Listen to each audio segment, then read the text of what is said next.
You are watching yet another episode of Eric Lima Shenanigans of 1977. It's Wednesday, Friday, or Saturday, and you know what those days mean. It's time for another AEW Event Center report for either Dynamite, Rampage, or Collision. And now, here is the host of the AEW Event Center Wrestling Report, New Bedford's version of Tony Schiavone, Eric M. Lima. Thank you very much, Mr. Announcer, sir. Well, hello there, everyone. Welcome to yet another episode of Eric Lima Shenanigans in 1977. Episode 1887 of show AEW Collision Event Center for the 14th of December 2024. 11:37 p.m. That's right, we're almost done. This week's almost done. About less than half an hour. A new week begins, and I'm thankful. So what's going to go on? Collision happened during Saturday night's main event, and I tried to watch Collision on my tablet, but my tablet always acts up when I does these live streams. So I switched to the TV for Collision, and I switched to Peacock because it was simulcasting. So I figured I'd do that. And this matchup, this happened. Is the AEW finals for the Women's International Cup qualifier. As you know, there's going to be 4 representatives from each organization: AEW, Ring of Honor, Stardom, and I do believe CMLL.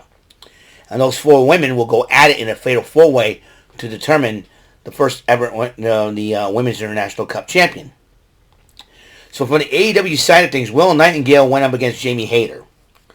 And this was a hard-fought match between both ladies.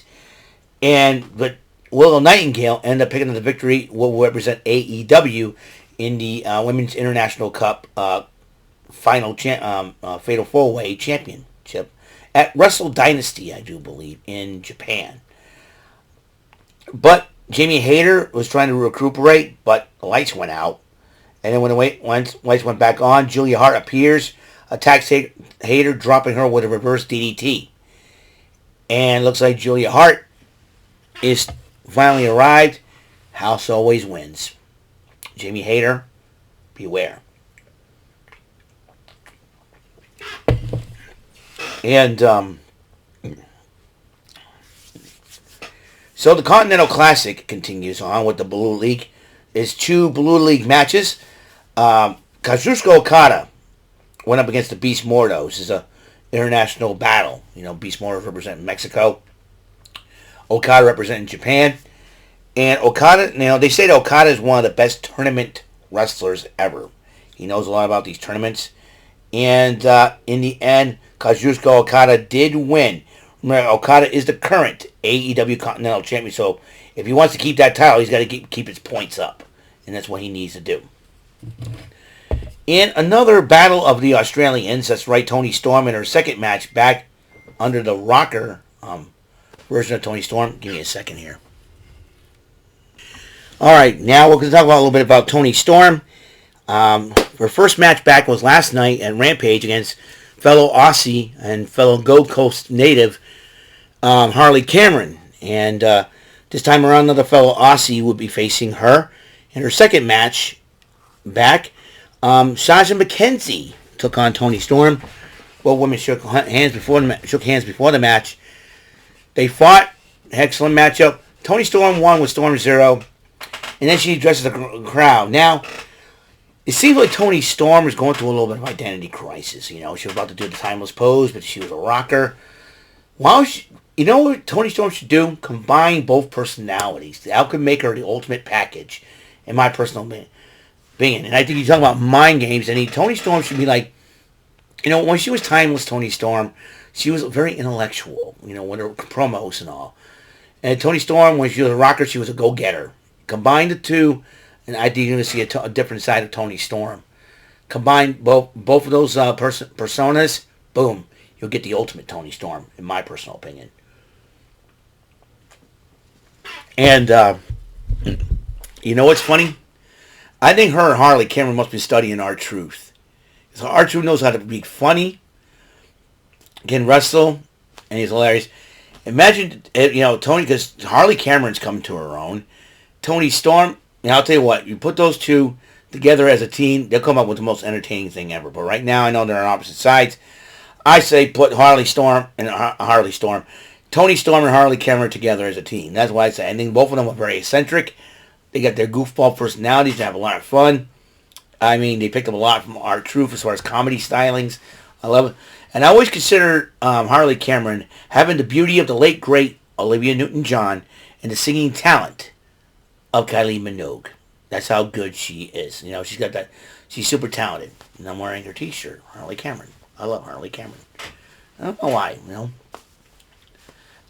So there's that. And Storm dresses like Toni Storm is dressing like she's always says she's all elite back in 2022. Looks like it's that all over again.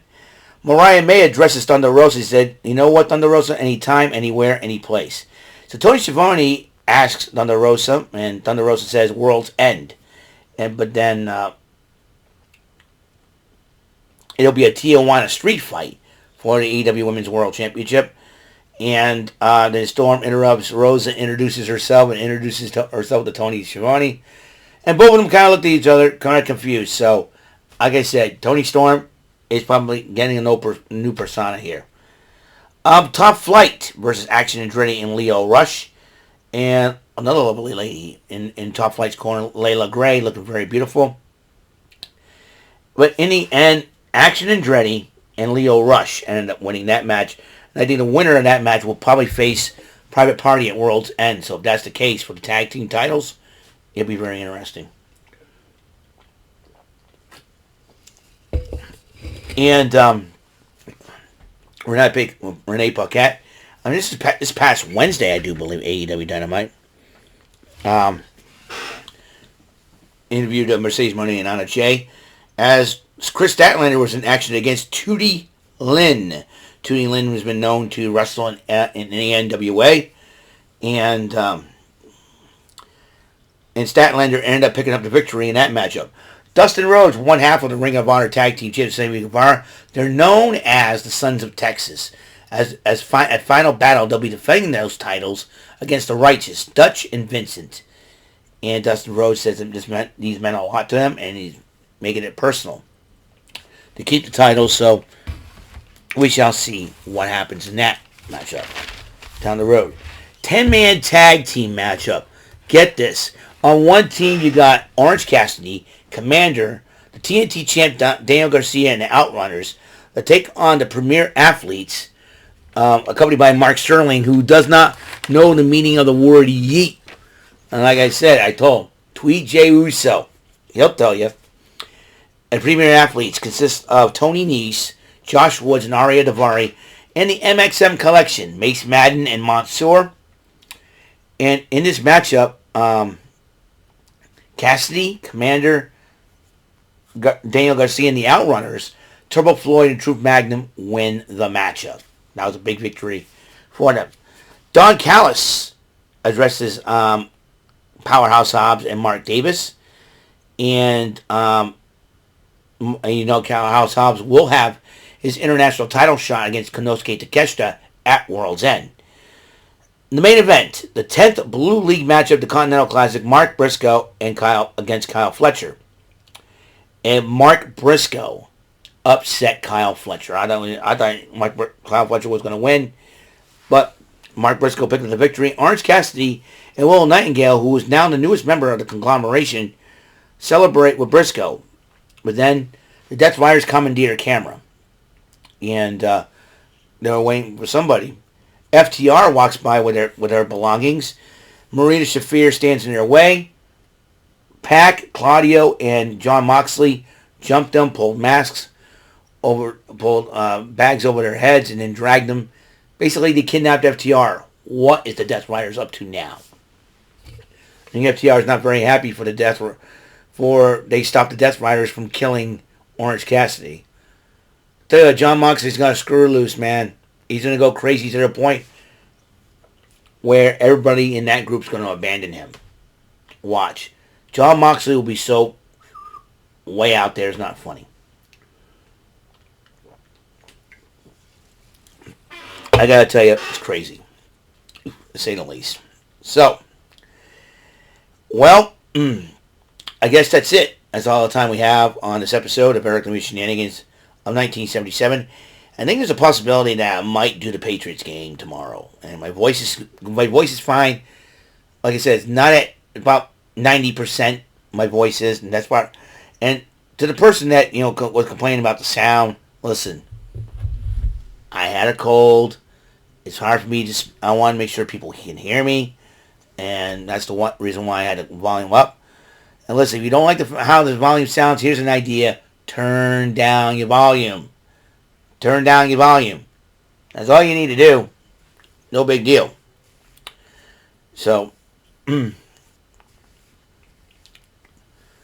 unless you're saying that just to troll me, but constructive criticism, my foot. Okay, I had a real long week. Cut me some slack here. So that's all for today's episode. So I will see you guys later. You guys have a wonderful, blessed day. And until the next episode comes rolling around, Mr. Announcer, take us home. That is all for today's episode. This is your announcer speaking for Eric Lima Shenanigans of 1977. A Big Beefy E, do it for Bob Saget Productions, and in association with a Raven Bofa Telepictures and Distribution. Thank you for watching today's episode. Tune in next time for another episode of Eric Lima Shenanigans of 1977. Goodbye for now.